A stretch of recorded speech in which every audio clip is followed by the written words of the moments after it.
buenas tardes, me presento. Soy Marta y voy a ser su mesera. Vaya, hasta que nos atienden, pinche servicio lento. Ni crees que te voy a dar propina, ¿eh? Ok. Apúntale bien y no quiero que te equivoques, gata. Quiero una hamburguesa grande con papas. Ok.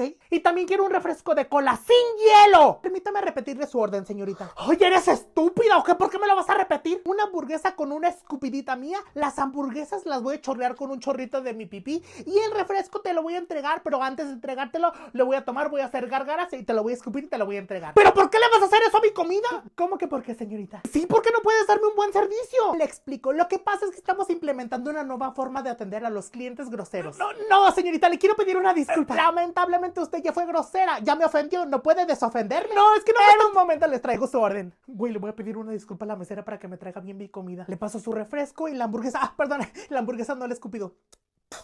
Tenga, señorita, no me voy a comer esto. ¿Me lo puede cambiar? No, cómaselo. Pero no me lo voy a comer. Que se lo coma. ¡Pero no me lo quiero comer! Que se lo coma, perra. Gracias, señorita, sí me lo voy a comer. De nada, cualquier cosa me avisan. Chingados.